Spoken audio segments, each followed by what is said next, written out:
Muito boa noite a todos. Vamos começar a nossa aula. Hoje a nossa aula ela vai focar na unidade 3, seção 1.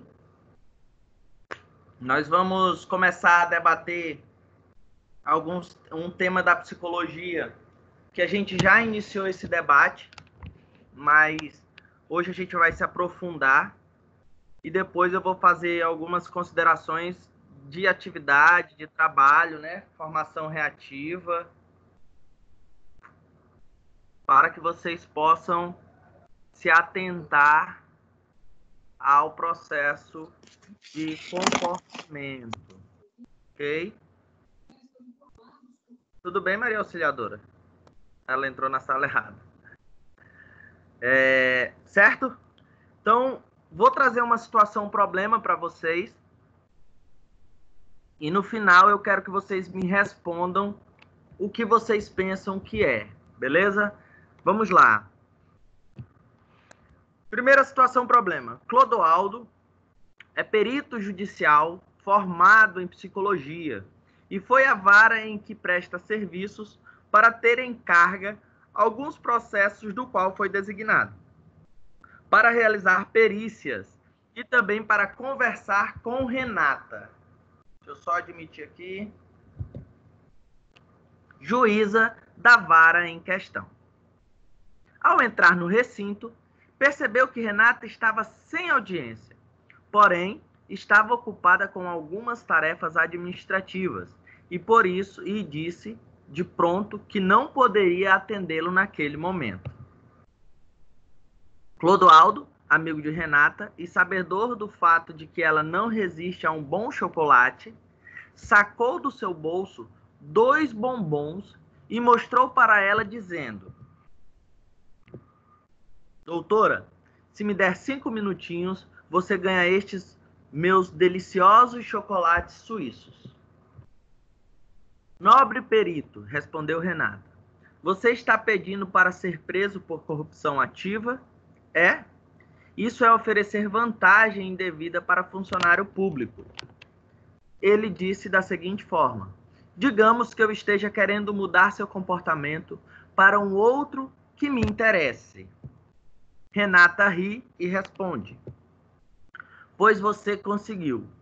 Ainda bem que não é crime de corrupção ativa me tirar dessa papelada para conversar um pouco com você.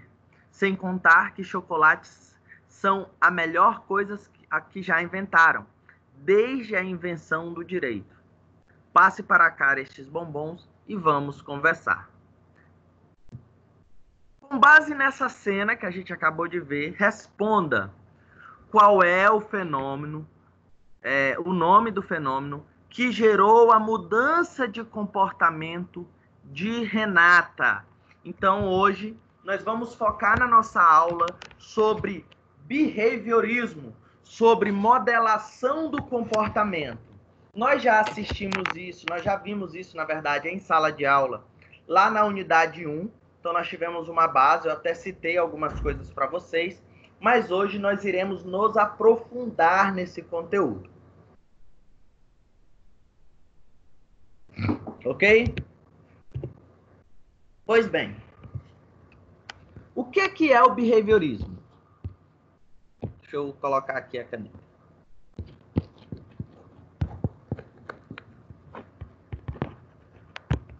O behaviorismo, ela foi uma das primeiras correntes psicológicas a buscar mensurar, a medir o comportamento humano.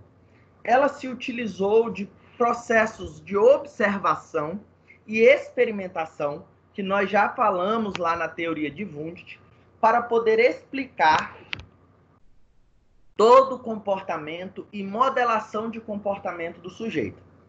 Então, o que acontece? O behaviorismo, ele vai destacar o seguinte: todo ser humano, ele nasce como se fosse uma folha em branco. E que todo o comportamento, ele é aprendido através de reflexos inatos. O que é reflexos inatos?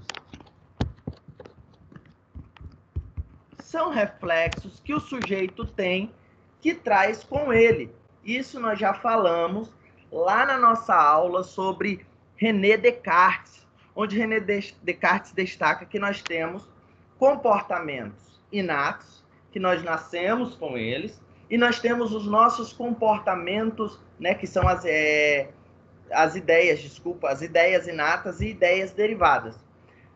O senhor e o ato reflexo.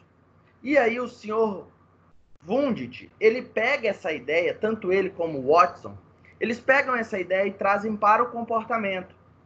E eles dizem que nós temos os nossos comportamentos inatos, que são os reflexos inatos. Por exemplo, você tem a fome, você sabe que você vai comer. Então, a fome seria um reflexo inato. Através do reflexo inato, nós aprenderíamos novos comportamentos. Não é à toa que o senhor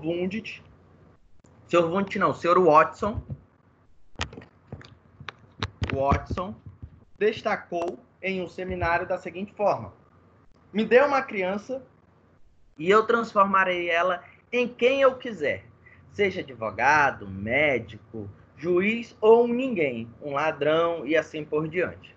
Então, para o behaviorismo, todo o nosso comportamento ele é aprendido. Nós aprendemos com nossos comportamentos. Com isso, surge uma ideia de que todo comportamento humano é observável. Eu posso observar um comportamento, eu posso mensurar ele, ou seja, medir, e eu posso, diante daquilo, modificá-lo.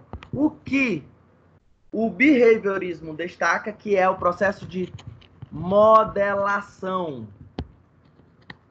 do comportamento. Então, eu tenho uma modelação do comportamento. O que é a modelação do comportamento? É o processo de modificar, de modelar determinado comportamento que eu desejo e que eu acho que é adequado. Exemplo, você quer ensinar uma criança a vestir uma blusa que ela não sabe. Então, você vai modelar o comportamento dela para que ela possa aprender a vestir aquela blusa, ok? Essa foi uma das primeiras ideias. Essa foi uma das primeiras ideias do senhor Wundt, do senhor Watson. E aí veio o senhor Pavlov, que eu já citei ele em sala, e ele cria uma teoria chamada condicionamento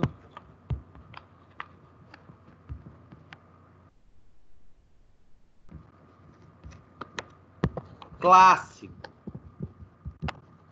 O que é o condicionamento clássico? Para o senhor Ivan Pavlov, todo comportamento é possível realizar um processo de modificação, de modelar, de ensinar novos comportamentos, através de dois processos. Qual é mesmo o processo que eu já citei em sala? Quem é que vai lembrar?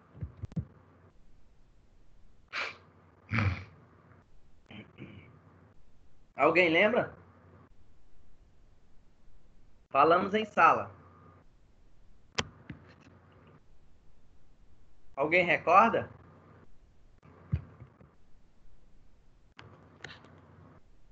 Pessoal, para Pavlov, nós temos estímulos e através do estímulo nós daremos alguma resposta. Então, todo o nosso comportamento, ele gira em torno de um estímulo e eu darei uma resposta diante daquele estímulo. Exemplo que eu posso usar, que eu usei recentemente, eu tenho o estímulo de fome, um estímulo. Qual é a minha resposta a esse estímulo? Buscar comer. O senhor Ivan Pavlov, como eu falei anteriormente, foi escrito sobre reflexos inatos. O que o senhor Ivan Pavlov destacou? Que esse sentimento de fome, por exemplo, ele destacou que seria os estímulos incondicionados.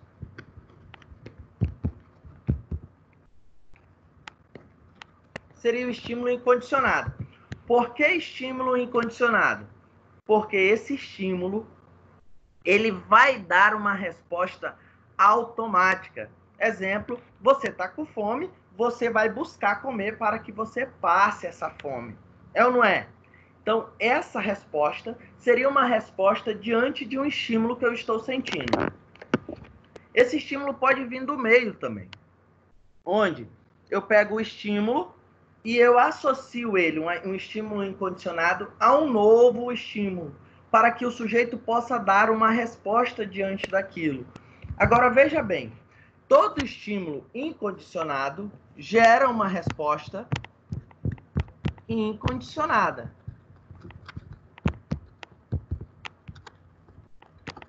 Ou seja, essa resposta ela vai vir automaticamente diante daquele estímulo. O Pavlov ele chegou nesse conceito, nessa consideração da seguinte forma. Ivan Pavlov, ele tinha um cachorro e ele deixava atrás da casa dele. O que o senhor Ivan Pavlov fazia? Ele ia lá e ele pensou da seguinte forma: eu vou ver se de fato o sujeito ele pode aprender novos comportamentos. Certo. O senhor Ivan Pavlov ele pegou uma carne aqui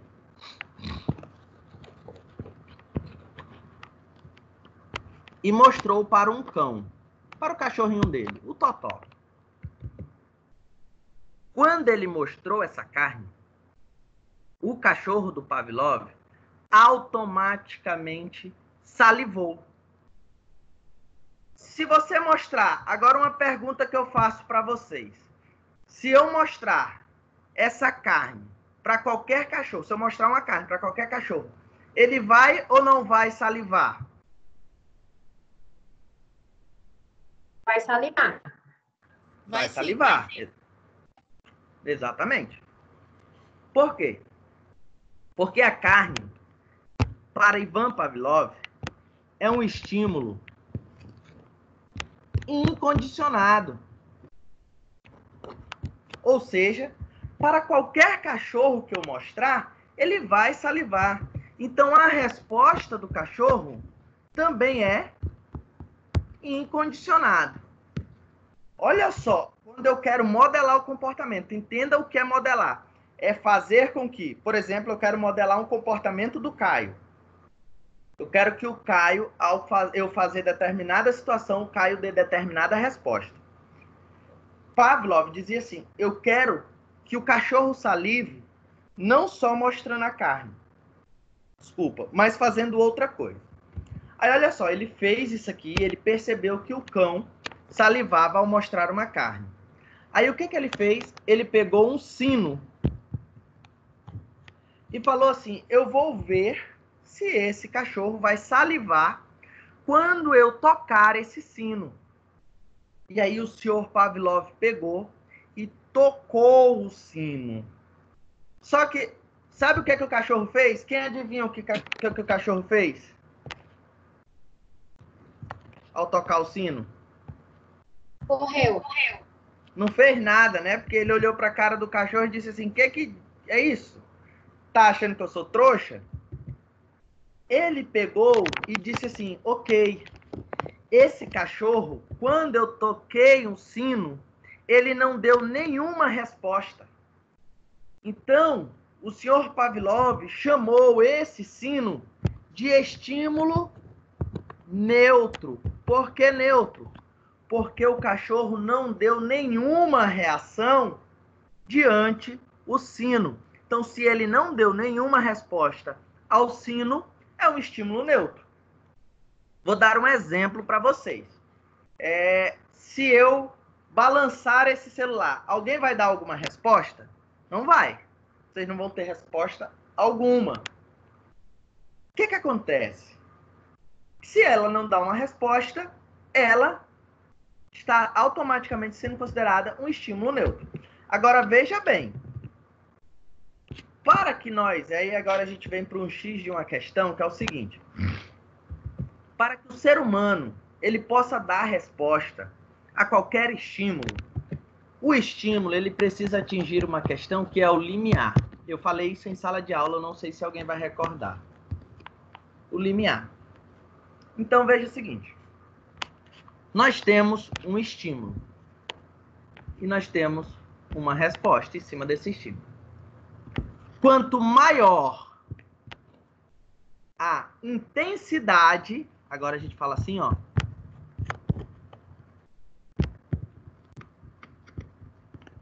Do estímulo, menor a magnitude, só um momentinho, errei aqui, desculpa. Menor será a latência, vou até trocar a cor aqui, latência. O que é a latência? É o tempo de resposta. Menor vai ser o período de intervalo, vamos dizer assim, para uma determinada resposta. Então, quanto maior a intensidade do estímulo, menor a latência, maior será a magnitude da resposta. Vou explicar isso aqui para vocês. Eu usei um exemplo, só que para essa, o que acontece? Vou explicar aos poucos. A intensidade é o tamanho desse estímulo. Então, olha bem. Se esse estímulo, vamos supor, vou usar o exemplo que eu usei em sala com vocês. Vamos supor que a Vanessa, ela está em casa e aí começa a tocar um taca-taca. Só que é um taca-taca baixinho. Olha só. Um taca-taca baixinho. E ela está querendo cochilar, ela está querendo dormir. A intensidade desse estímulo foi alto? Foi ou não foi? Não, né? Então, Não, foi baixo. A intensidade desse estímulo foi baixa. A latência, o tempo da Vanessa ouvir e dizer assim, rapaz, eu acho que tem alguma música tocando. Demorou, então o processo de latência foi maior, o intervalo, e a resposta dela, a intensidade foi baixa. Ela disse assim, menino, tem um som tocando em algum canto. Mas deixa pra lá, é um taca-taca. Ela não fez nada, por quê? A intensidade do estímulo foi baixo, foi um tempo demorado, talvez já está ela ouviu esse som agora às 7 horas da noite e está desde as 2 tocando. Então, a intensidade, a latência, né, devido à intensidade ser baixa, a latência foi alta. E a resposta dela também foi baixa. Porque ela não ligou, ela ficou esse tempo todo, a tarde inteira, escutando um taca-taca, só que não atingiu o limiar dela. Não chegou a acessar um processo perceptivo sensorial dela. Ok. Agora, o cara liga o taca-taca, ó, lá nas alturas. Tá um taca-taca insuportável. Que é o que acontece muitas das vezes quando meu vizinho liga o carro dele com 62 mil caixas aqui. Então, o que acontece? A intensidade é alta. O tempo de resposta vai ser menor. E ela vai dar uma resposta mais ferronha. Ela vai gritar, ela vai lá e vai dizer, baixa isso aí, rapaz, tá louco? Não sei o que, ela vai gritar com ele, bababá, bababá, bababá. Então, a magnitude, ó, vai ser alta também. Por quê? E aí é que tá, ó, o limiar da gente, ela tem um meio, uma parte inferior e uma superior. Veja que quando está abaixo da média do limiar, o limiar é o quê? É a capacidade que o sujeito tem para perceber determinados ruídos. Tem pessoas que têm um limiar tão aguçado que se cair uma agulha no chão, ele escuta e já incomoda. Só que, ó, quando ultrapassa esse limiar, é quando o sujeito ele já fica com uma sensação de incômodo. Entenderam? Alguém não entendeu? Eu entendi muito bem. Inclusive, eu acho que o meu linear aí é altíssimo. Eu tive uma experiência, uma certa noite, meu celular deu um certo problema. Eu estava utilizando. E aí, para me ver o horário, eu peguei o relógio de pulso. Só que aquele tic-tac do ponteirinho do relógio me incomodava, não me deixava dormir. Se tiver uma goteira, me incomoda. Assim. E meu poder de concentração... Exatamente.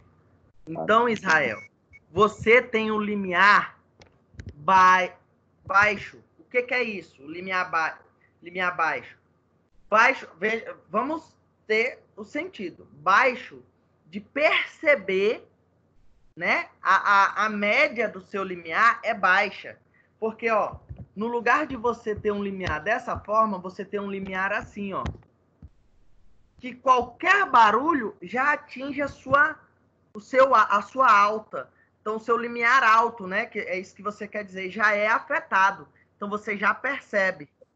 É isso mesmo, tá? Professor, o meu caso, eu já tenho problema com o pingo do ar-condicionado. Inclusive, a minha vizinha aqui, o ar dela cai aqui no meu quintal, e o quintal é todo cimentado. E o pingo cai que me deixa louco. Às vezes eu não consigo nem estudar direito por causa do pingo. É um limiar também de alta intensidade, a gente pode dizer assim, né? Porque vocês dois, por exemplo, você, Catiúcia, e Israel, vocês percebem os pequenos detalhes, os pequenos barulhos. Então, isso quer dizer que a intensidade do limiar de vocês é muito alta. Qualquer barulho já... Entendeu? A gente percebe, né? É perceptível. Já percebe. Tá? Beleza. Aí, depois que foi dito isso, vamos voltar ao processo de condicionamento. Então, nós sabemos que a carne é um estímulo incondicionado, que o cão dá uma resposta incondicionada e o sino não dá nenhuma resposta. Por quê? Porque não atinge o limiar desse cão. Isso pode acontecer com a gente também. Aí, olha só o que acontece. O senhor Pavlov disse assim, ó, eu vou ensinar o Totó a salivar só tocando o sino. Aí olha o que foi que Pavlov fez. Ele pegou o sino e a carne. Ele fez o quê? Ele juntou os dois. E aí ele chamou esse processo aqui de unir os dois de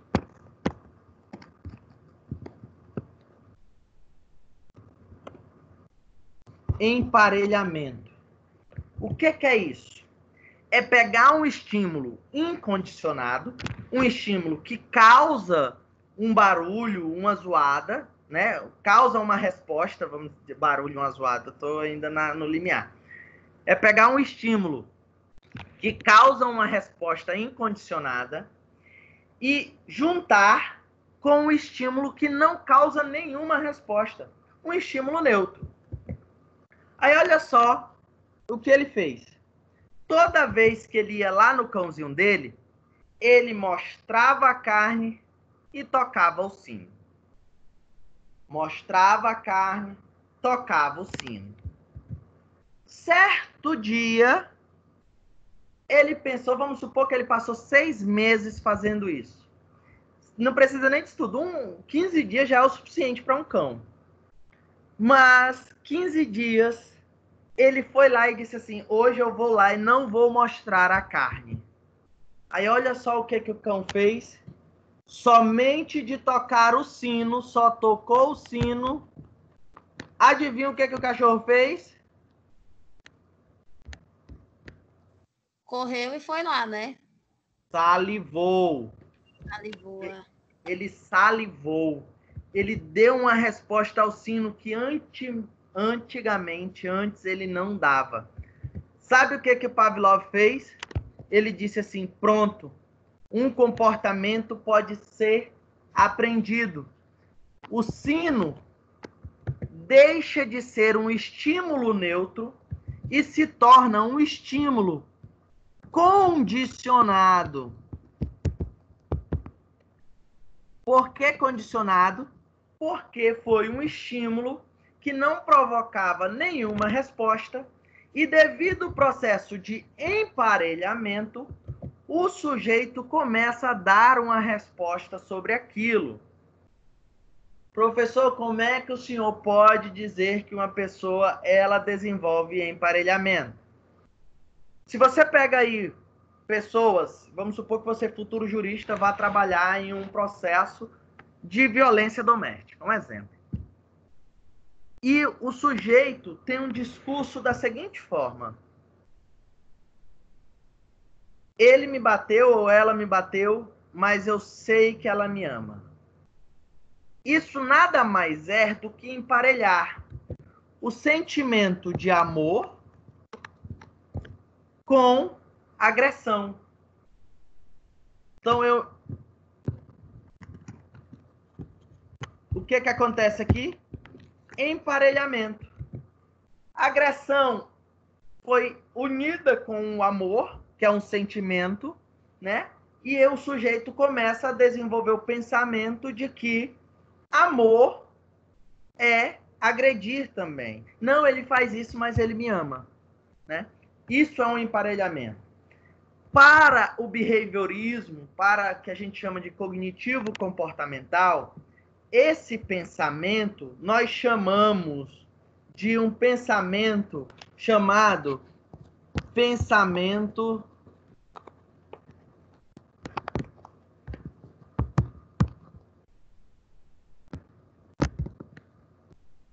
disfuncional. Por que disfuncional? É funcional você pensar que uma pessoa que agride a outra é amor? Não é? Então, é disfuncional. É um pensamento disfuncional que vai levar o sujeito a ter um comportamento disfuncional. Ou seja, um comportamento de permanecer em determinada relação. E ele chamou, depois, Pavlov, da a resposta de salivar com sino, de resposta também. Eita, só um instante. Resposta condicionada. Ou seja, é uma resposta que foi aprendida através do sujeito. Por exemplo, eu ser agredido e não denunciar porque eu acho aquilo já uma resposta normal diante das situações. Ok até aqui?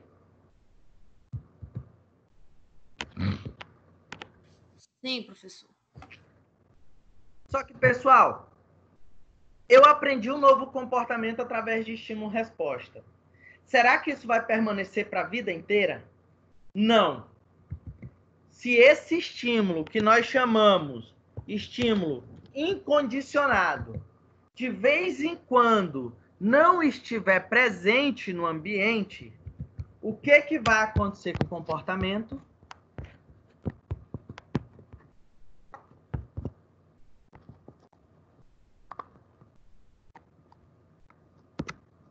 Vai ocorrer a extinção respondente.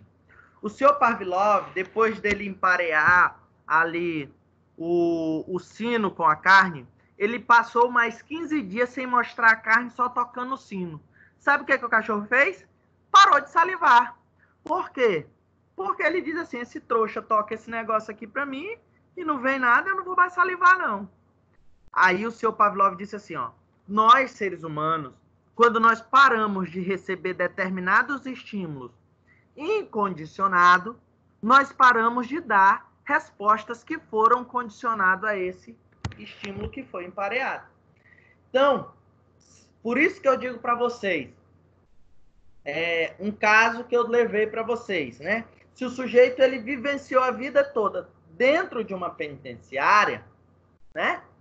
Quando ele sai e você faz esse processo de estímulo-resposta para condicionar ele a um novo comportamento, se ele não começar a ter questões de respostas e o estímulo positivo, e a gente vai falar sobre a complementação dessa teoria, ele vai parar de dar essa resposta, se ele não tiver estímulos.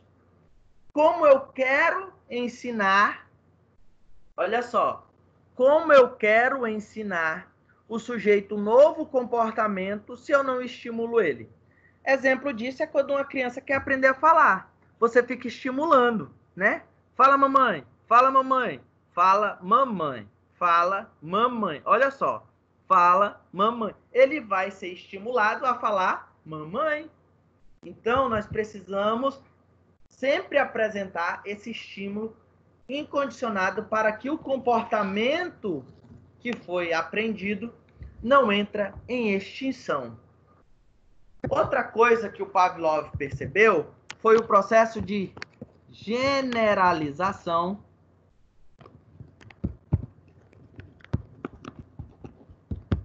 respondente.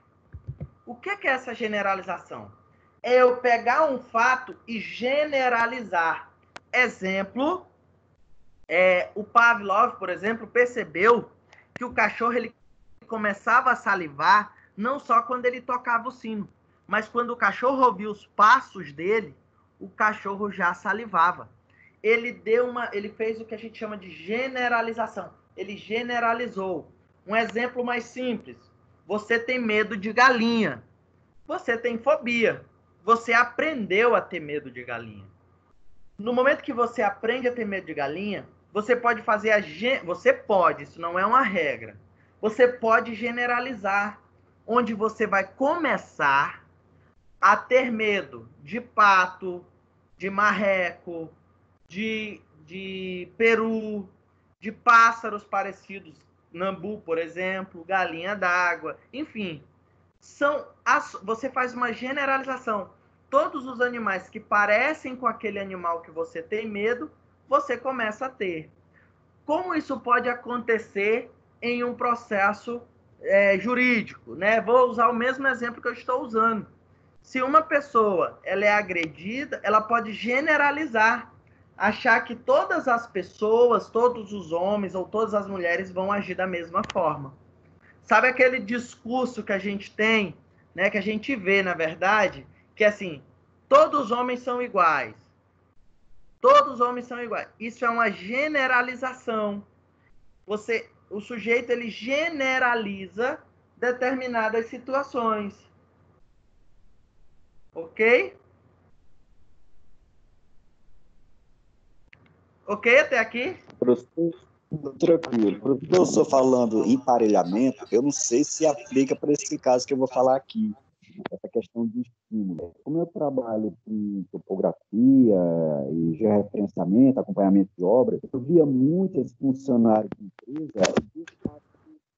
Aumenta mais o seu microfone, Israel, que está baixo. Está conseguindo ouvir agora? Agora sim. Então, o senhor falando aí em emparelhamento, como eu trabalho com acompanhamento de obras, né, topografia e tal, eu via muito essa questão do estímulo de alguns funcionários de empresa. Eu não sei se aplica para esse caso.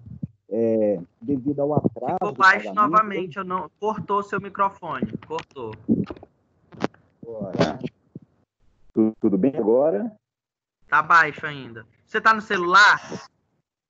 Eu estou no celular. Liga, sabe o que você vai fazer? Liga o Viva Voz. Clica na tela e vai ter o microfone, o coisinho para você ligar o Viva Voz. Conseguiu?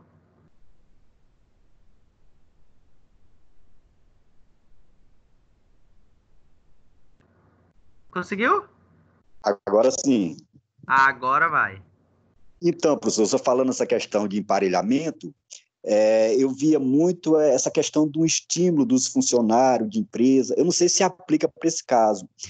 Quando eles tinham o pagamento atrasado, a gente via a falta, eu observava o desânimo, falta de interesse, né, a queda na produção, e aí era nítido aquilo. E eu chegava para perto e perguntava, né, o que estava acontecendo. Estamos aí com 2 ou 3 meses sem receber. E aí, os primeiros dias depois do pagamento, a gente via, né, aquele ânimo, aquela produção. Eu não sei se aplica esse caso, mas seria um emparelhamento do salário com pagamento em dias, né? Seria isso também? Eu não sei. Pagamento do salário com o quê? seria o salário com pagamento em dias, né? Seria uma espécie de emparelhamento. Aí quando estímulo pago em dia, resposta produzo mais. Exatamente, isso mesmo. Estímulo pago em dias, e aí... Exatamente. Isso e mesmo. aí, quando o salário voltava a atrasar, a produção voltava a cair novamente. Aí também esse exemplo aí eu vou utilizar na hora que a gente estiver no condicionamento operante, também se encaixa. Tá? Isa, você ia falar?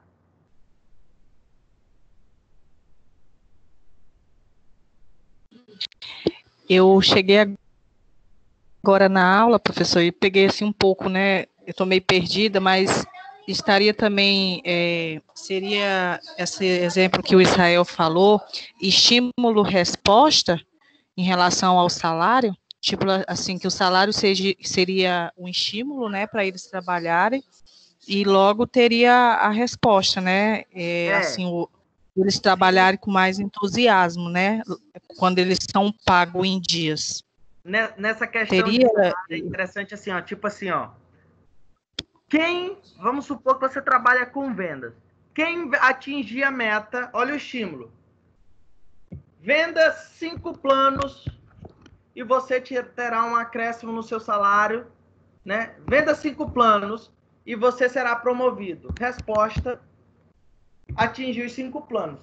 Só que assim, esse exemplo, ele funciona muito mais visível, quando nós formos falar de reforço e punição. Aí vai ficar mais nítido. Mas pagar em dias, né? Estímulo, pagar dia 5. Resposta, trabalho normalmente. É sim um estímulo, uma resposta. Um estímulo, uma resposta. O salário em si, na verdade, ele nada mais é do que um reforço do comportamento. Pode falar, Catiúcia. Até ano passado, eu tinha uma sociedade com uma barbearia onde eu gerenciava 5 barbeiros. E esses barbeiros, a gente vendia produtos, né? Pomada, óleo, gel e laque e outras coisas. E quando meu irmão levou essas coisas para vender lá, que nós éramos sócios, né? Nós fizemos uma reunião e pedimos para os funcionários fazer a venda, né? Até então, quando a gente não dava nenhuma porcentagem dessa venda para o funcionário, ele nem apresentava para o cliente. A partir do momento que eu dei a ideia da gente dar uma certa quantia de porcentagem a cada pomada, a cada produto vendido, eles começaram a vender igual água, entendeu? Então, assim, é uma resposta imediata, né? Sim, com certeza. Porque é algo que mexe com o processo motivacional do sujeito, né? Eu acho que aí entra o processo da motivação, o processo de um ganho. A gente vai falar sobre reforço, aí vocês vão entender como isso se encaixa nesse processo de reforço. Tá? Ok, professor. Então, pessoal, depois disso tudo que o senhor Pavlov escreveu, ele disse assim, ou seja, é possível sim o sujeito aprender novos comportamentos. É possível. E aí, depois vem um cara chamado Skinner. Olha só. Skinner. E ele traz o seguinte. Não é só estímulo e resposta. O ser humano ele não vai ser modelado só diante de estímulos e respostas. Sabe por que que ele também ele aprende novos comportamentos e ele é modelado? Por causa da consequência desse comportamento. Então, a gente pode dizer o seguinte, o processo de consequência desse comportamento vai levar o sujeito a novamente dar uma resposta. E aí foi o que o senhor Skinner, ele completou a teoria pavloviana. Skinner nunca desconsiderou a teoria pavloviana. Ele diz o seguinte, o homem, ele não age só pelo estímulo e pela resposta. Não é isso. Como esse ser humano ele vai agir, se comportar? Ele vai se comportar através de uma resposta e conforme for a consequência dela. Como ocorrer essa consequência é que o sujeito vai dar uma resposta. Tá? Isa, você quer falar? Não, professor, desculpa, que apertou aqui sem querer. Ah, tá. Não, tudo bem. Eu perguntei porque estava aberto, eu pensei que você queria falar. E você tinha aberto nova naquela hora. Tá bom? Então, veja bem. Toda resposta gera uma consequência. Conforme essa consequência for, eu vou dar uma resposta novamente ou não. E o senhor Skinner falou que essa resposta ela pode ser de reforço ou de punição. Então, os nossos comportamentos vão ter consequências punitivas ou reforçadoras. Olha só, toda punição diminui a probabilidade do comportamento voltar a acontecer. Todo reforço aumenta a probabilidade do comportamento voltar a acontecer. Então, não importa se o reforço for positivo ou negativo. Não importa se a punição for positiva ou negativa. Se a punição for positiva ou negativa, ela diminui a probabilidade do comportamento acontecer. Se a consequência for um reforço, ela vai aumentar a probabilidade, mesmo sendo reforço positivo ou negativo. Não importa se é reforço, aumenta a probabilidade. Se é punição, diminui. Existe um livro chamado Análise do Comportamento Humano, que é do Moreira. Ele é um livro muito bom de quem gosta de... Tem na internet, quem procurar depois. É análise comportamental, análise do comportamento humano, né? Esse livro, ele destaca uma coisa que o Sr. Skinner falou. O Sr. Skinner destaca o seguinte: a punição, que a gente vai começar falando sobre punição, ela não é tão eficaz quanto o reforço. Por quê? Porque o reforço, ele destaca que reforçar os comportamentos adequados é mais provável você conseguir que aquele comportamento permaneça por um longo tempo do que a punição. Porque a punição, ela só serve se o agente punitivo, ou seja, o agente que puniu o sujeito, estiver presente. Então, veja bem, uma criança... Vamos dar um exemplo. Você está no meio da rua, você está apressado para o trabalho.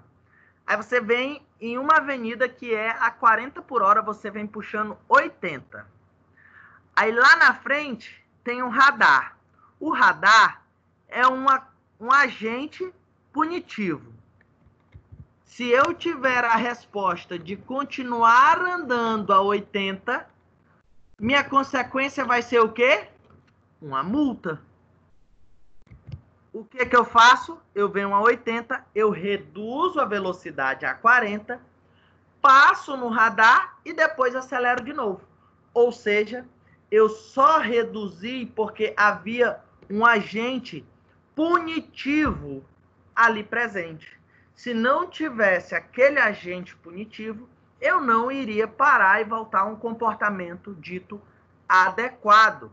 Agora, se eu trabalhasse para reforçar o comportamento adequado de respeitar os limites de velocidade, seria mais provável que esse sujeito mantivesse o comportamento disciplinado.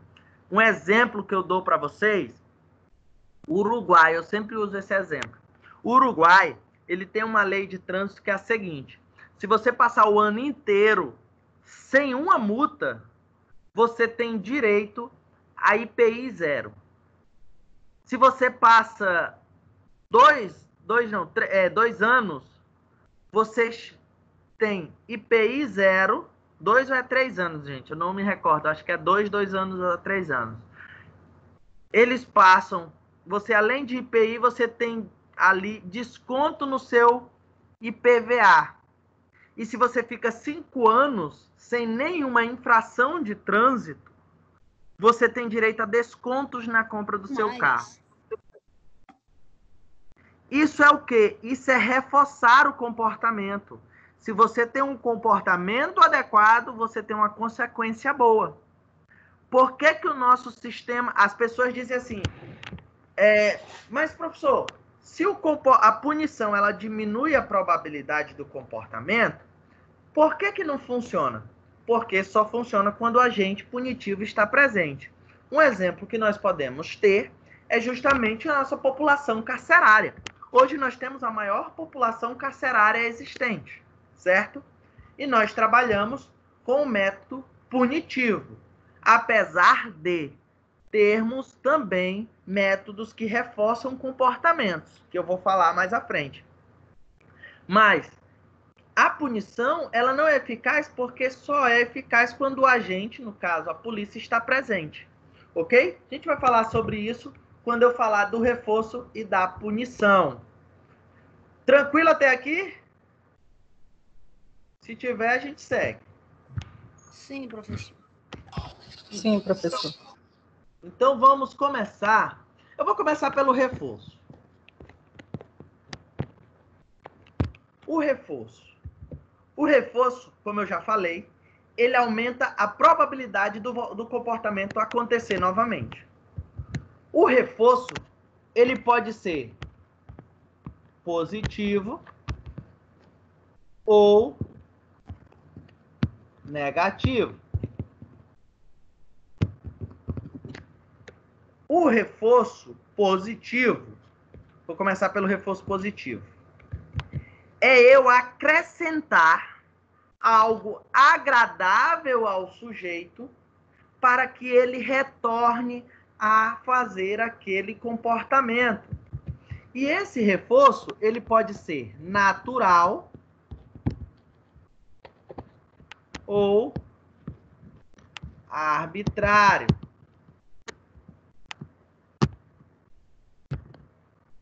O reforço natural é aquele que está ligado diretamente com a resposta e a consequência. Então, o sujeito tem um comportamento e diante do comportamento ele vai ter uma consequência. Quando eu reforço ele em algo que está ligado a isso, eu estou usando um reforço natural. Exemplo: seu filho está com o quarto bagunçado e você fala assim, arruma seu quarto. Ele vai, arruma o quarto dele, fica limpo, fica organizado. Como consequência, você mete um reforço natural. Parabéns, meu filho. Olha só, seu quarto está mais arrumado, agora você vai conseguir estudar, você vai poder trazer os seus amigos para cá e não vai passar vergonha. Olha só, tá ou não tá ligado com a consequência diretamente do comportamento que ele teve? Você falar isso e isso, essa consequência. Tá ou não tá?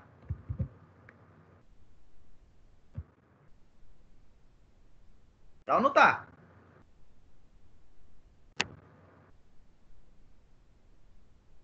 Estão me ouvindo? Tá ligado, tá ligado. Acho que sim, professor. Tá ligado ao natural. Tá ligado, pessoal, a consequência, porque se eu arrumo o meu quarto, eu vou ter um local mais arejado, mais organizado, mais limpo, e eu não vou passar vergonha, não é isso? Está totalmente ligado, então eu reforcei, eu dei um reforço natural.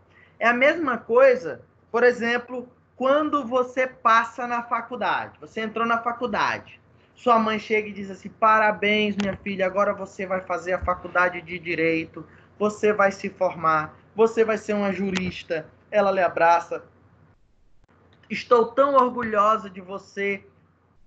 Não está ligada ao seu comportamento comportamento. Passou na faculdade. Consequência, vai ser uma futura jurista. Recebeu como reforço elogios da mãe, de uma pessoa que você ama, que você admira. Então, está totalmente ligado. Esse é o reforço dito natural, né? Que ele tem ligação com ele. Já o arbitrário é quando eu utilizo objetos ou algo que não tem ligação alguma com a resposta e a consequência. Exemplo, seu filho arrumou o quarto e aí você diz assim, parabéns, meu filho, vou levar você para tomar açaí cremoso, né? Se você vai tomar um açaí cremoso, olha, opa, arrumo o quarto, o que é que eu ganho? Comportamento, arrumar o quarto. Consequência, ganhar um sorvete. O sorvete tem alguma coisa a ver com arrumar o quarto? Não tem. Eu utilizo apenas para reforçar o comportamento dela, para reforçar o comportamento daquela criança, para que aquele comportamento volte a acontecer. Eu sempre digo que o senhor Skinner fala. Com crianças, que é o que eu estou usando exemplo, mas vou trazer para o âmbito jurídico, você não adianta usar muito, né? Isso não quer dizer que não vai servir 100%, mas existem situações que só o reforço natural não vai adiantar. E você precisa usar o arbitrário. Por exemplo, criança está na 5ª série, passa de ano, tira nota boa e você reforça naturalmente. Parabéns, meu filho, você quer ser médico, agora você vai ser médico. Se você continuar assim. Ele está na 5ª série, daqui que ele chegue na faculdade, olha o tempo. Lembra que a gente falou da latência? Intensidade do estímulo? Como é que eu vou estimular essa pessoa a dar a resposta de estudar se a consequência dessa resposta está longe? Então, nesses casos, a gente reforça. Parabéns, meu filho, olha, vou levar você para o shopping, para brincar, e assim vai.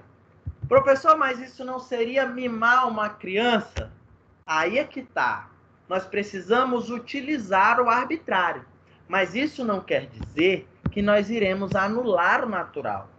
Nós precisamos utilizar os dois. Porque o senhor Skinner destaca que a melhor forma de você condicionar, né, um sujeito da forma de reforço a ter uma resposta é de forma oscilatória. Olha só, se eu der, vamos supor, sujeito limpou o quarto, e aí eu vou lá, olha só, comportamento, comportamento, comportamento, comportamento, comportamento. Comportamento, sorvete, comportamento, sorvete, comportamento, sorvete, comportamento, sorvete, comportamento, sorvete, comportamento, sorvete. O que ele vai fazer? Limpei meu quarto, quero meu sorvete. Não tem sorvete. Quando você falar, o que ele vai fazer? Se joga no chão e você vai lá e dá o sorvete. Nós precisamos fazer o que nós chamamos de que é o condicionamento de forma oscilatória, né? Que oscile. De que forma é isso, pessoal? Olha só. Resposta. Arrumou o quarto. Consequência, tomou sorvete. Massa. Aí ele vai lá, vou arrumar o quarto que eu ganhei sorvete. Arrumou o quarto, consequência, sorvete. Ele, olha, eu tô gostando dessa ideia.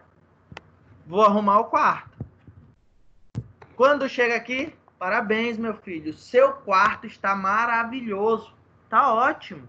Muito bem. Olha que organização. Reforço natural. Chegou aqui, aí ele vai pensar assim, poxa, hoje eu não ganhei sorvete. Mas tudo bem. Ele querendo tomar sorvete, vou arrumar meu quarto de novo. Aí você vai, sorvete. Quando vem aqui, resposta, aí você acrescenta, natural. Aí ele, opa, não ganhei. Resposta, arrumou, natural de novo. Aqui, sorvete. Resposta, natural. Vocês estão entendendo? Eu fico variando esse estímulo arbitrário, né, esse reforço arbitrário com o sorvete ou açaí, com o natural. olha só como eu já diminuí a quantidade de sorvete. Dei 2 aqui, aqui eu dei só 1, aqui eu dei 2 natural e 1 sorvete, aqui eu já daria 3 natural, eu faria a modelação. E, pessoal, modelar um comportamento é de forma gradativa. Tem gente que quer reforçar, modificar um comportamento de uma pessoa do dia para a noite. Não é assim. Isso leva tempo. Né? Você quer ensinar uma coisa, mas você precisa de tempo para fazer isso. Com isso, vai chegar um momento em que você vai estar dando só reforço natural. E assim vai. Entenderam? Sim, sim. Professor, Oi. eu queria saber se esse reforço positivo arbitrário, em algum momento ele recebe alguma punição. No caso, assim, não, né? Se ele entraria como reforço negativo, no próximo que o senhor vai explicar? O reforço negativo... Não, a gente vai falar sobre o reforço negativo. Não, pois é, mas... Toda punição, ela diminui. Todo reforço aumenta. Tanto o reforço positivo quanto negativo, ele vai aumentar a probabilidade do comportamento acontecer. E utilizando esse mesmo exemplo que o senhor falou, do quarto, né? Eu mando meu filho arrumar o quarto. Aí ele não arruma. Então, eu nem daria os parabéns, né? Nem o comportamento natural e nem o arbitrário de sair com ele para comprar açaí ou sorvete. Nada. Mas se em algum momento eu falasse assim, não vai arrumar o quarto, também não vai brincar, não vai sair hoje para rua. Isso aí é punição. Isso é punição, né? É punição. Então, ele não entraria em nenhum dos dois. O ideal seria o quê? Você inserir. Arrume seu quarto. Se você arrumar seu quarto, eu vou levar você para tomar um açaí. Aí ele vai. Arrumou. Aí você leva ele para tomar um açaí. Depois você arruma seu quarto. Quando você falar arruma seu quarto, ele já vai pensar assim. Ele já vai até te perguntar. A senhora vai me levar? Só se eu levar para tomar açaí. Tá bom. Não sei. Arrume. Aí ele vai lá e arruma. Aí você leva. E aí você faz isso algumas vezes. Com o tempo, quando você falar assim, arruma seu quarto, ele arrumar, e você fala assim, parabéns. Aí você dá elogio. E aí você vai fazendo isso. Tem gente que fala assim, a criança se joga no chão quando a gente diz que não e dá reforço. Mas aí a gente reforça o comportamento negativo. Ou o comportamento inadequado de se jogar. Quer ver? Uma criança vai no shopping. Eu quero esse brinquedo. Aí a mãe diz o quê? Não. O que ele faz? Se joga no chão. No momento em que ele se joga, a mãe, para não passar vergonha e não ter nada, o que ela faz? Vai lá e compra. Agora, olha só o reforço. Veja bem. Vou apagar aqui. Veja bem. Resposta, comportamento, se jogar no chão. Consequência, ganhar o brinquedo. Opa, eu me joguei no chão, eu ganhei o brinquedo. Ela não me queria dar antes, agora que eu me jogo, ela me dá o brinquedo. Noutra vez que for no shopping, eu quero. Não sei o que, eu quero, não dou. Se joga no chão, consequência, ganha. E aí você vai reforçando o comportamento inadequado da criança se jogar no chão e fazer o show para ganhar determinadas situações. O ideal é você dizer, bem, você vai se jogar, então você vai ficar aí. Isso aí. É uma das hipóteses, né? E deixa ele lá. Ou faz igual um vídeo que eu vi que uma mãe fez. A mãe pegou a criança, se jogou no chão, ela se jogou junto com a criança, ela ficou com vergonha, levantou e saiu. Certo? Pois bem, então, um reforço positivo, ele é dessa forma. Ele é natural ou arbitrário. Agora, olha só, eu vou usar o mesmo exemplo da criança se jogando no chão para explicar o reforço negativo, mas na visão da mãe. Por que a mãe faz isso? O reforço negativo é para que eu possa evitar algo aversivo. Por que aversivo, pessoal? Algo ruim, algo que não é agradável para mim. Então, quando eu falo assim, eu vou evitar uma consequência ruim. Olha só o que a mãe pensa. A criança se jogou. Aí a criança está fazendo vergonha. Resposta da mãe, dá o brinquedo. Consequência, parar de ter vergonha. Parar de ter vergonha. É possível, devido a esse reforço... Agora, olha só, você reforça o comportamento. Se você não dá, você reforça o comportamento da criança se jogar no chão. E se você faz isso, você pode estar reforçando o seu comportamento de dar presente para ela, sabia? Por quê? O reforço positivo é uma forma de eu reforçar o meu comportamento de forma que eu evite algo ruim para mim. Algo que tenha uma consequência ruim. Estou lá no shopping, meu filho se jogou, eu dei o brinquedo, consequência, ele parou de chorar. Olha só, acabei com algo ruim. Na próxima vez que eu for no shopping, que ele falar assim, ó, eu quero aquele brinquedo. Eu, evitando que eu passe vergonha, eu vou ter a resposta de dar o brinquedo. Consequência, ele não vai fazer o showzinho dele. Aí eu já vou saber. Toda vez que ele pedir, eu dou, que aí ele não se joga e eu não passo vergonha. Então, a gente sempre, quando se utiliza do reforço, no caso, o reforço negativo, eu estou sempre evitando algo ruim que aconteça comigo. Outro exemplo que eu posso dar para vocês. A Isa vai para a praia e chega na praia, ela pega e não passa protetor solar e a pele dela começa a queimar. E ela começa a ter dores. Ela tem a resposta de, vou pegar o protetor. Pega o protetor, passou. Consequência, evitou uma insolação e parou a dor que ela estava sentindo. Olha só, ela evitou algo ruim, certo? No momento em que ela faz isso, no outro dia que ela for para a praia, ela vai fazer o quê? Ela já vai lembrar, ontem eu tive dores por causa da insolação, já vou passar antes. Aquilo ali, ela evita algo aversivo, ela está evitando algo ruim. E aquele comportamento vai ser reforçado, tá? Todo mundo entendeu? Entendi, professor. Aconteceu um fato até com a minha filha, né? Eu acostumada a levar ela nas lojas de brinquedo e ali né? Aí eles querem logo ir para o rumo onde tem os brinquedos. Aí, durante várias vezes a gente ia e eles falavam, mamãe, eu quero tal brinquedo. E eu respondia sempre a mesma coisa, eu não vou comprar porque eu não tenho dinheiro.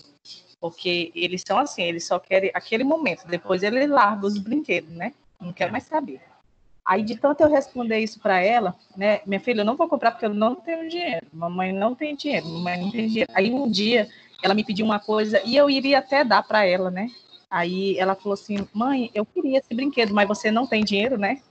Aí, então, quer dizer assim, foi uma coisa que, de tanto eu estimular, né? Não vou comprar porque eu não tenho dinheiro, eles acabaram, né?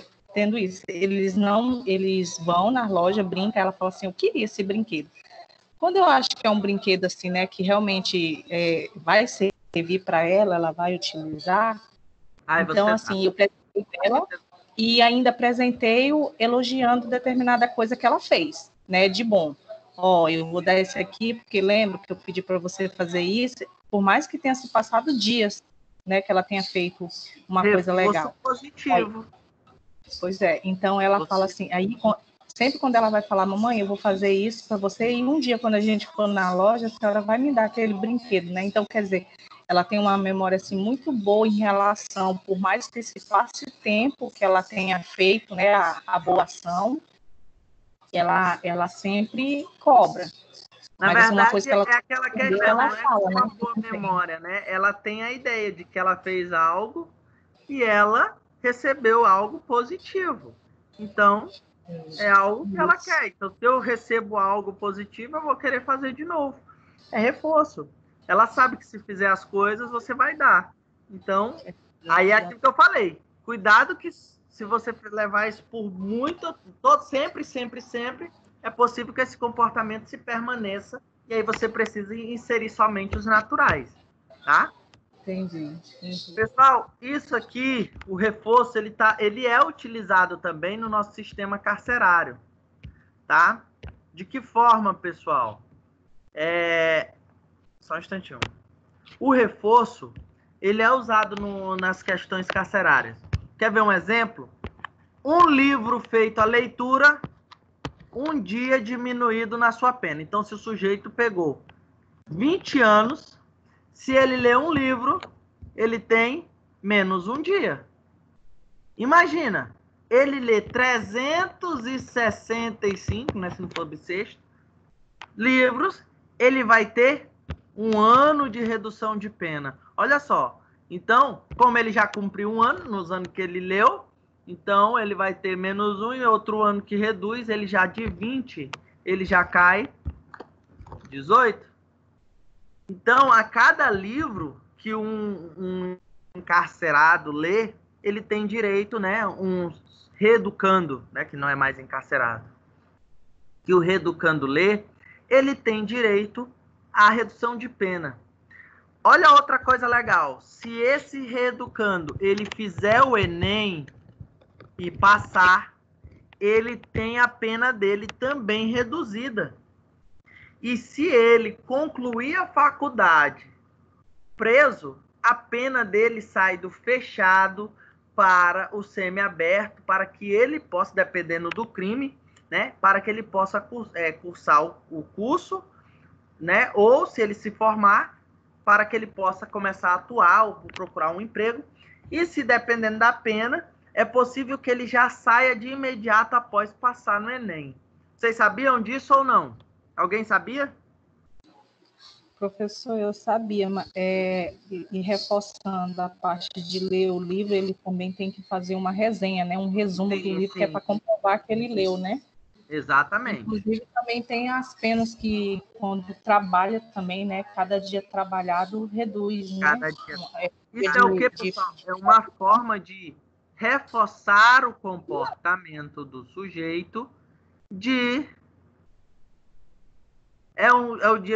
uma forma de reforçar o comportamento do sujeito de ler, de estudar, de buscar uma outra forma. Olha só que não é legal esse trabalho de reforço? Então, assim, algumas pessoas dizem assim, mas nem todo mundo quer. O sujeito foi punido o resto da vida e agora que está encarcerado. Querem reforçar o comportamento? Então, a gente precisa modificar essa visão de que a punição é uma forma positiva de modelação do comportamento humano. Tá bom? Ok? E aí, nós vamos agora para a punição. Vamos agora para a punição. Deixa eu apagar tudo aqui.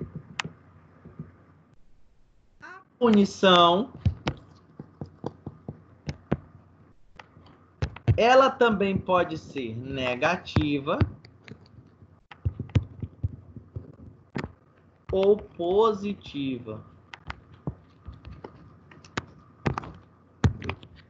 A punição positiva é quando eu acrescento algo aversivo.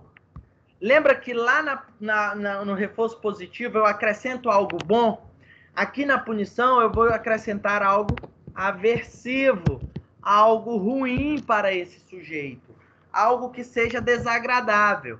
Por exemplo, enche os litros. Você não enche o litro, sua mãe chega e peia. Ela está acrescentando o quê? Porrada, que é ruim. Fui punido.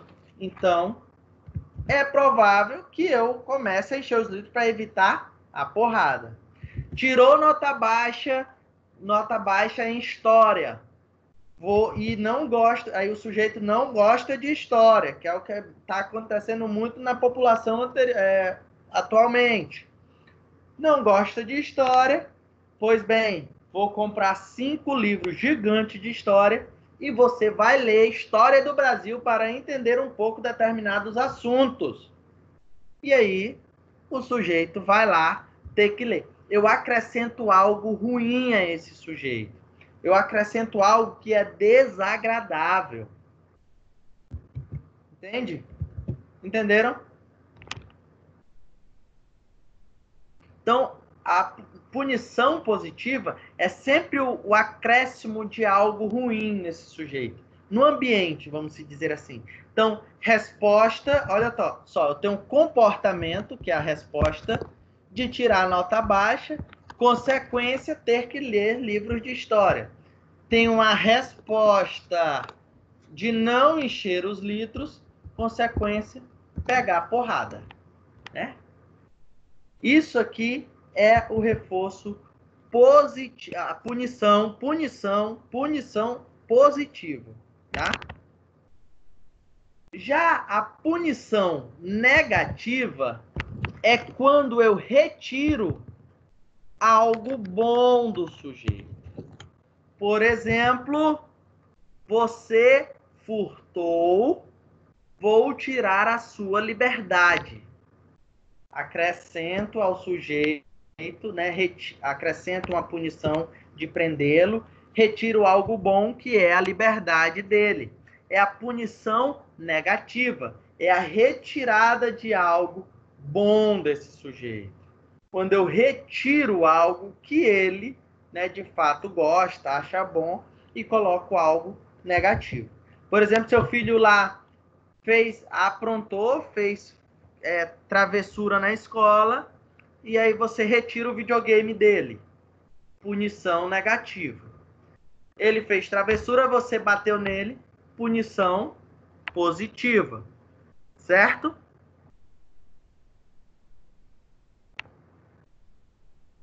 Vou dar um exemplo para vocês, ó.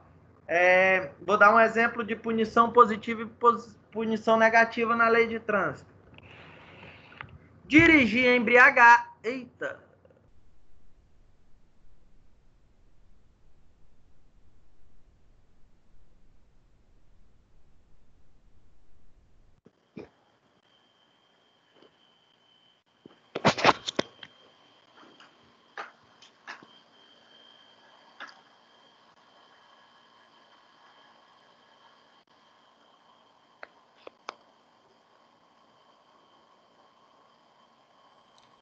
Eu acho que o professor saiu sem querer, né?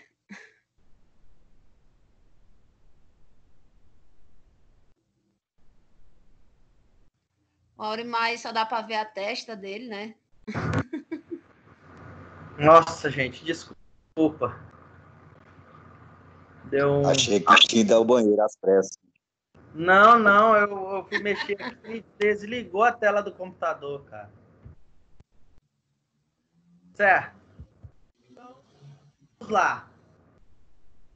Então, vou dar um exemplo de lei de trânsito, como eu estava falando para vocês.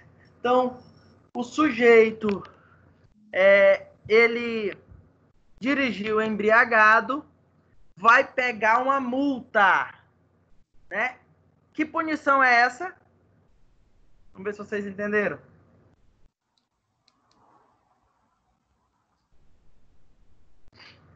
Vamos lá. Negativa.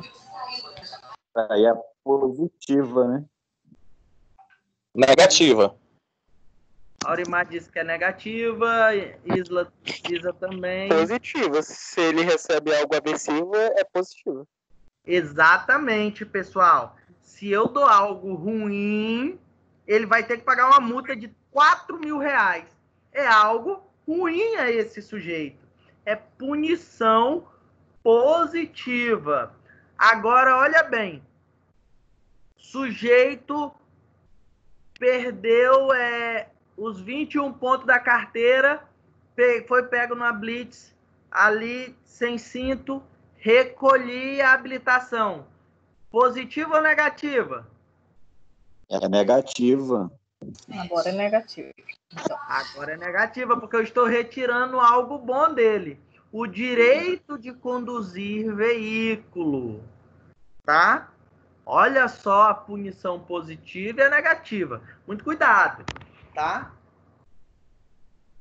O senhor Skinner destaca que a punição é o primeiro modo de aprender novos comportamentos, né? ser humano ele aprende os novos comportamentos primeiramente pela punição. Porque a gente, dentro da punição, nós passamos por 2 processos. Fuga e esquiva.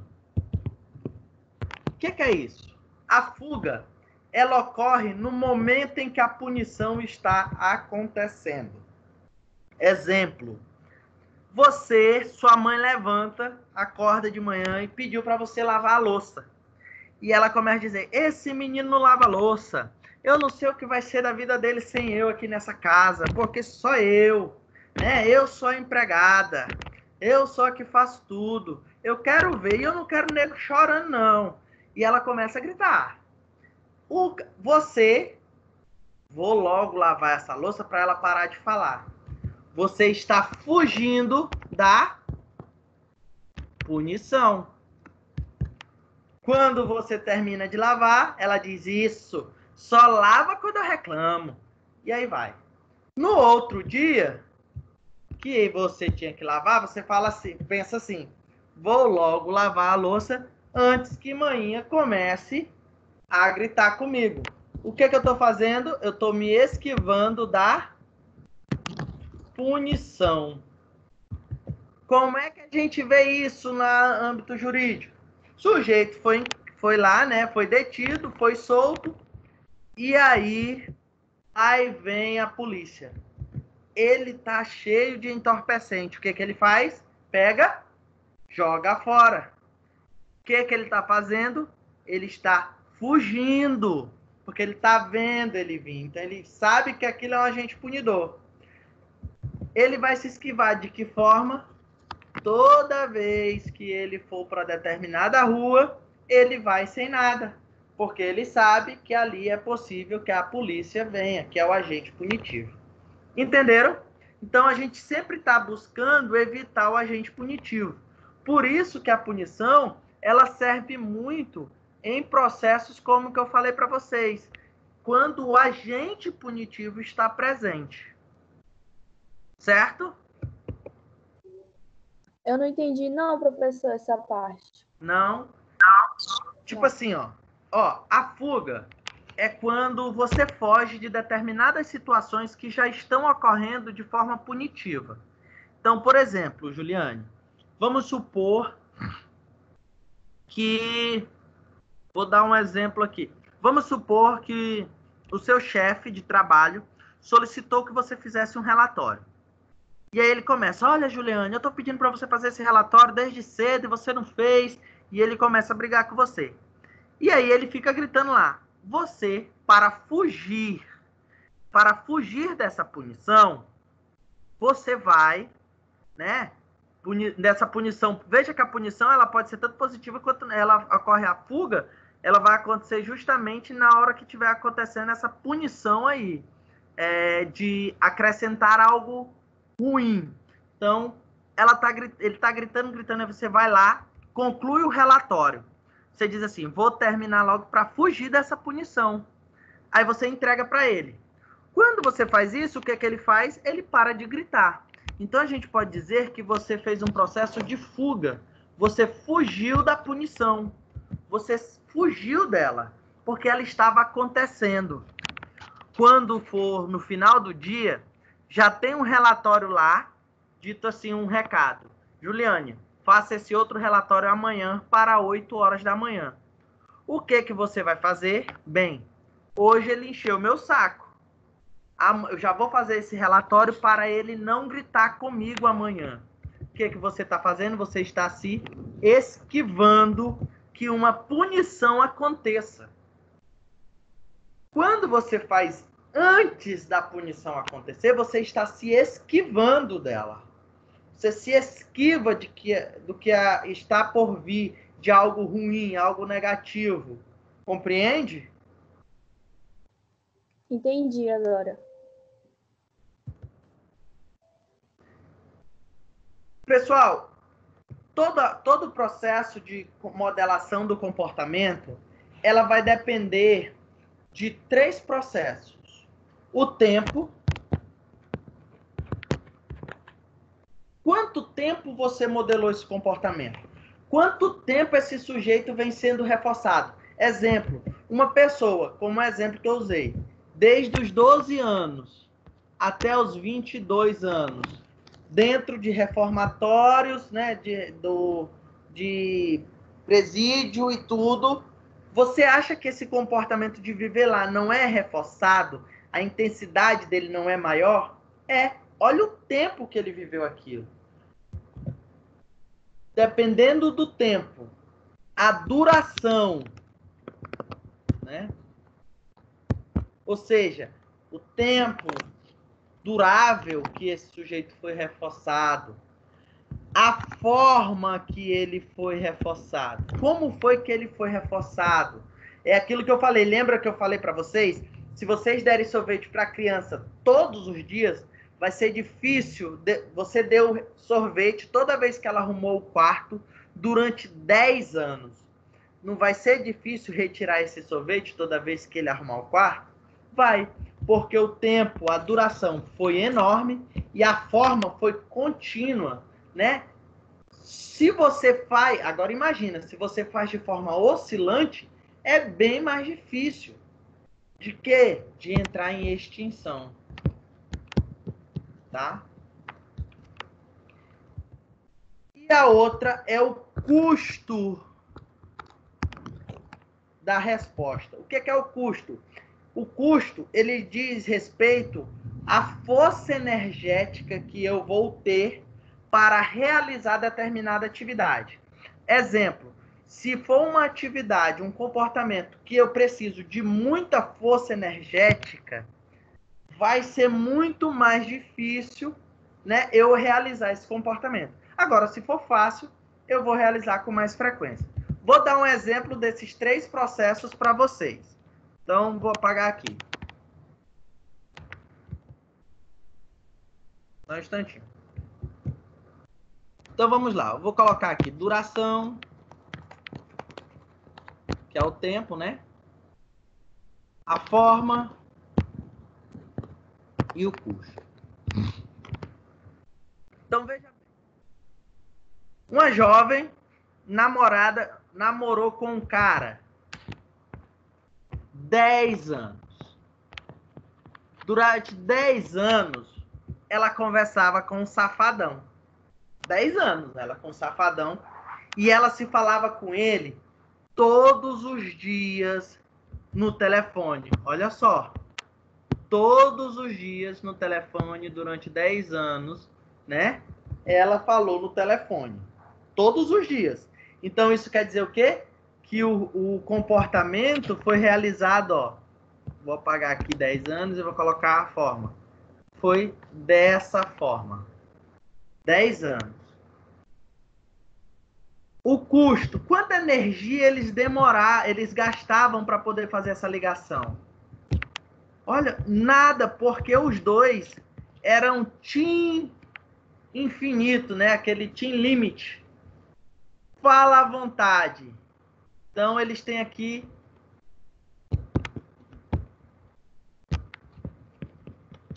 como os dois são da mesma operadora, é ilimitado. Eles não gastam energia para isso. Só que ela descobre que o safadão traiu ela e ela termina com o safadão. Só que aí ela descobre que o safadão começou a namorar com a nova namorada lá que ele estava, só que ela se arrepende. O que ela vai acontecer? Ela vai tentar entrar em contato novamente com o safadão. Ela vai ligar. Por quê? 10 anos ligando, né? A forma foi contínua. E era difícil, não era difícil gastar energia para ligar. Vamos pegar o inverso também, para vocês verem dos dois lados. O safadão se arrependeu do que fez e tentou entrar em contato com ela. E ele ligando, porque ele estava com saudade e ela não atende. Olha só, o comportamento vai demorar mais a entrar em extinção, pessoal. Por quê? Porque, olha só, não teve custo algum energético. A forma, ó, linear e a duração, muito tempo. Agora vamos extinguir vamos colocar o contrário. O que ela poderia fazer para que ele pudesse, parar de ligar? Trocava de número e de operadora. Agora, para ele poder ligar para ela, ele precisa colocar crédito. E como é interurbano, ele vai gastar mais. O que acontece? Ele precisa gastar uma energia maior. Há uma probabilidade maior desse comportamento entrar em extinção, não acontecer mais. Como eu posso trazer isso para âmbito jurídico? Quando nós vamos fazer uma análise de um sujeito, por exemplo, o cara começou a ir aos 12 e aos 22 anos, 10 anos dentro de dessas questões de socioeducativo, penitenciária, né? Vai e volta, vai e volta. A gente sabe que essa forma aqui, ela reforça mais ainda. Sempre por furto. O que eu preciso fazer? Eu preciso ver qual é a forma mais fácil de alterar. Porque, veja bem, se ilimitado furtar, ele saiu de lá, ele pode furtar qualquer pessoa. Eu preciso buscar modificar esse âmbito para que ele possa modificar o comportamento dele. Ele precisa fazer um custo maior. Eu preciso modificar isso aqui também. Lógico, né, que dos três, a melhor forma de você atuar é no custo. Fazer com que ele tenha uma energia psíquica, uma energia biológica maior para realizar determinadas atividades. Tá? Deu para entender? Professor, passou de esquiva, eu já não entendi nada. Hã? Passou da parte da esquiva, eu não entendi nada. Sério? É assim, pessoal, a extinção, todo comportamento, como eu falei para vocês, exemplo, se um comportamento ele não foi reforçado, ele vai entrar em extinção. O que é extinção? O comportamento adequado que eu quero, ele vai entrar em extinção, ele vai parar de existir. Então, eu não quero que o safadão ligue para minha irmã, porque ele fez ela sofrer. Eu preciso ver que houve uma duração, um tempo muito longo. Eles se falaram por 10 anos. 10 anos. É muito tempo ou não é, Caio? Sim, sim. 10 anos. Vou mudar e vou colocar da forma mais forte de condicionar. A forma de condicionamento era assim, Ele ligava um dia sim, um dia não, um dia sim, um dia não, 2 dias não, um dia sim, e aí foi alternando. Essa forma de reforço, ela não é mais forte? Ela não dificulta mais o comportamento para entrar em extinção? Certo? Certo. Custo. O que é o custo? A energia gasta para ele ligar para ela não é muito, porque o celular deles são ilimitados. Ele vai ter que colocar crédito todo dia para poder ligar? Não precisa, é ilimitado. Então, ele não tem um custo, ele não gasta uma energia elevada para isso. A energia gasta para ele é simples, é algo simples, é ele pegar aqui e ligar. Ele não tem gasto nenhum. Gasto que eu falo, gente, é gasto de energia psíquica. Aí, passou esse tempo todo e ele traiu a minha irmã, o safadão. O que eu faço? Aí eu descubro que eles terminaram, ela terminou com ele, mas ele continua ligando para ela. Aí ela passa 2, 3 dias sem atender, no 4º dia atende. 2, 3 dias sem atender, no 5º atende. Ela tá ou não tá reforçando ainda o comportamento de ligar? Comportamento, ligar. Resposta, atender. É ou não é?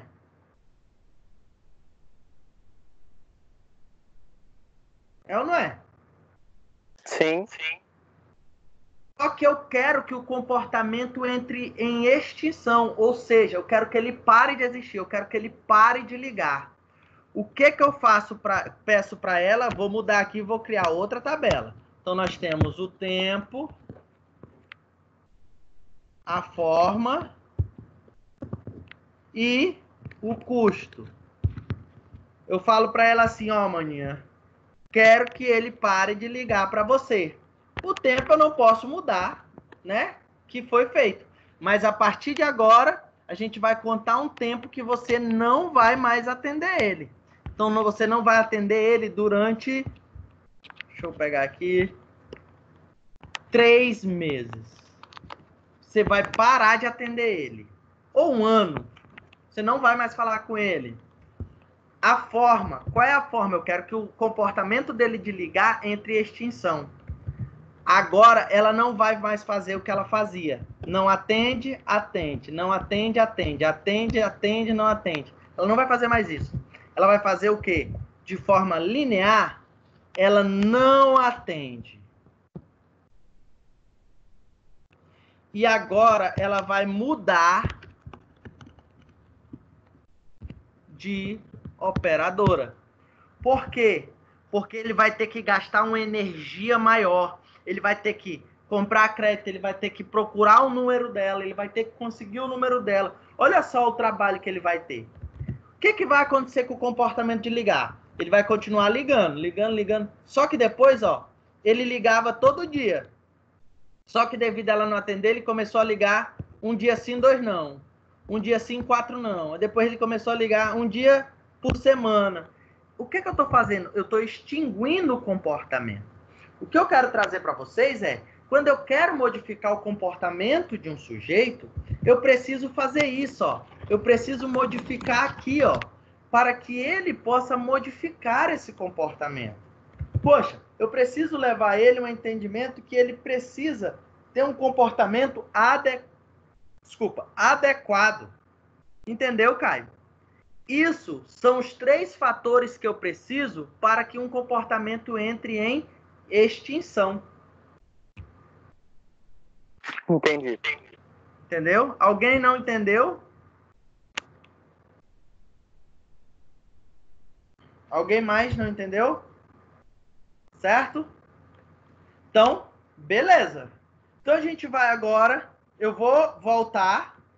Ah, tá. Antes de voltar lá na nossa situação problema, eu quero mostrar um vídeo para vocês, tá? Deixa eu ajeitar aqui.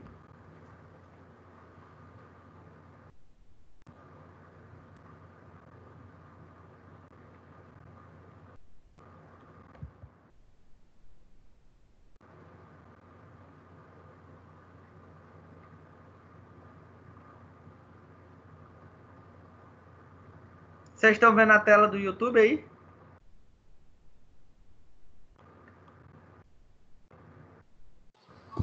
Não. Não, professor, só seu rosto. Só um instantinho. O meu tá aparecendo. Normal. Agora tô. Apareceu ou não? Apareceu. Saiu. Desapareceu de novo. Só um instantinho.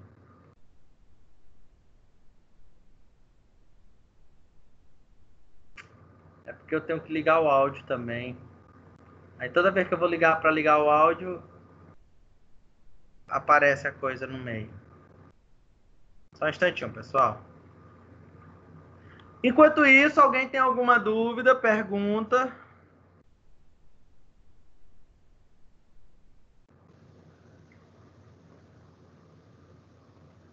Não? Então vamos lá. Vejam essa cena. Are you finished? Well, thank you. How thoughtful. Would you like a chocolate? Yeah, sure. Thanks. Oh, sorry, Sheldon. I almost sat in your spot. Did you? I didn't notice. Have a chocolate.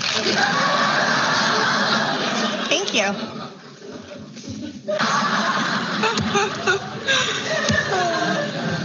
You're here a lot now. Oh, am I talking too much? I'm sorry. Zip. Thank you. Chocolate? Yes, please.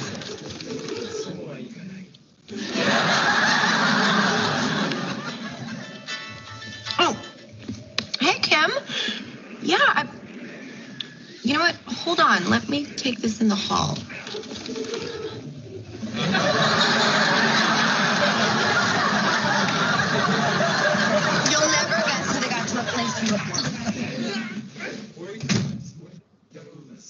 Okay. I know what you're doing. Really? Yes. You're using chocolates as positive reinforcement for what you consider correct behavior. Very good. Eu ia parar antes de para vocês adivinhar o que ele estava fazendo, mas o rapaz já falou.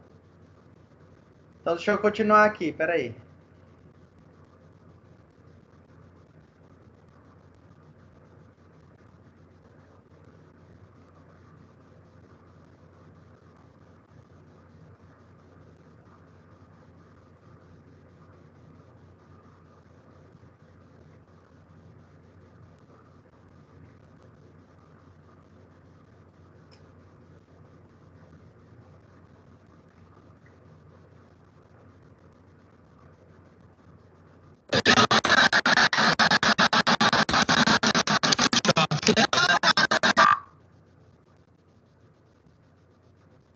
Pessoal, só o meu travou aqui. Só o meu travou aqui.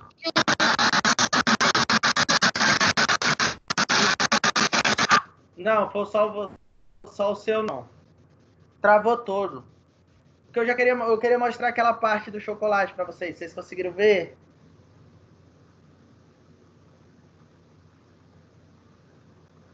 Oi? Professor, travou. Travou bem na hora do chocolate. Mas todo o vídeo travou? Não, o vídeo deu pra ver certinho. O que ele fez com ela, vocês viram? Sim. Essa parte que eu queria mostrar. Toda vez que ela fazia alguma coisa, ele dá um chocolate. Isso mesmo. Todo mundo viu essa cena? Sim. Então, o que ele estava fazendo ali?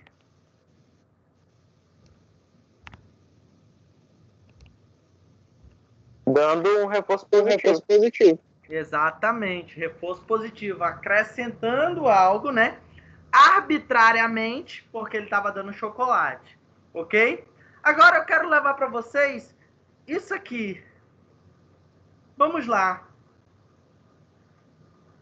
Diante do que nós estudamos, me respondam.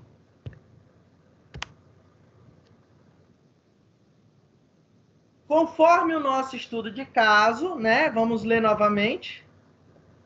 Clodoaldo é perito judicial, formado em psicologia, e foi a vara em que presta serviços para ter em carga alguns processos, do qual foi designado para realizar perícias e também para conversar com Renata, juíza da vara em questão. Ao entrar no recinto, percebeu que Renata não estava em audiência, porém, estava ocupada com algumas tarefas administrativas, e disse de pronto que não poderia atendê-lo naquele momento. Clodoaldo, amigo de Renata, sabedor do fato de que ela não resiste a um bom chocolate, sacou do bolso 2 bombons e mostrou para ela, dizendo: doutora, se me der 5 minutinhos, você pode ganhar estes meus deliciosos chocolates suíços. Nobre perito, responde Renata, você está pedindo para ser preso por corrupção ativa? É? Isso é oferecer vantagens indevidas para funcionário público. E aí Clodoaldo fala: digamos que eu esteja querendo mudar seu comportamento para outro que me interesse. Renata ri e responde: pois você conseguiu. Ainda bem que não é crime de corrupção ativa em me tirar dessa papelada para conversar um pouco com você. Sem contar que chocolates são a melhor coisa que já inventaram, desde a invenção do direito. Passe para cá estes bombons e vamos conversar. Qual é o nome do fenômeno que gerou a mudança do comportamento de Renata?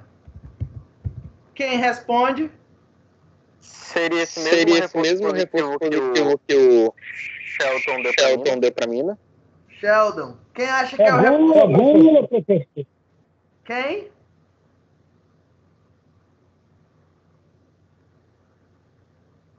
Quem acha que é reforço positivo?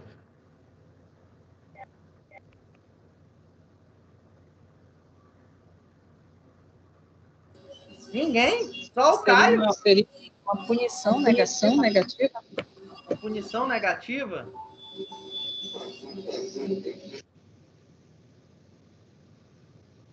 Alguém mais? Caio disse que é reforço positivo. Eu acho que não seria punição negativa, porque ele não está tirando algo bom. Ele está dando algo bom.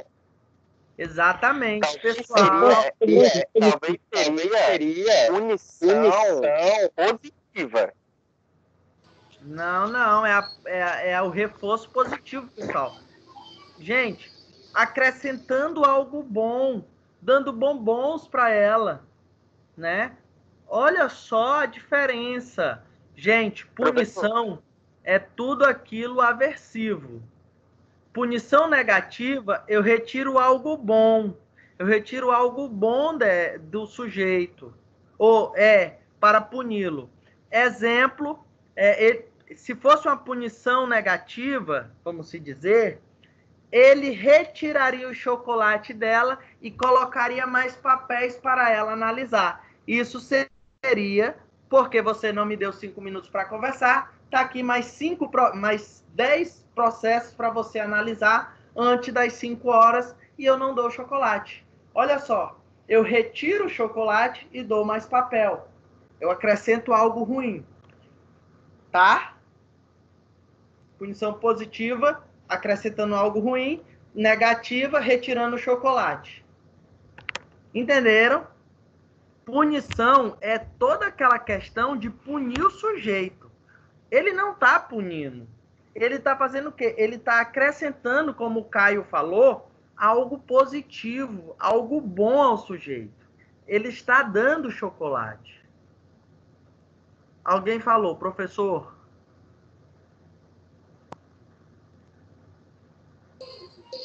No caso, professor, quando eu falei, eu pensei uma coisa e falei outra. Entendi. Eu ia falar reforço. E eu ia citar o reforço arbitrário. Oi? Não, o reforço arbitrário, arbitrário. Ele dá o chocolate? Exatamente, arbitrário. Tá? Ok, pessoal? Todo mundo compreendeu?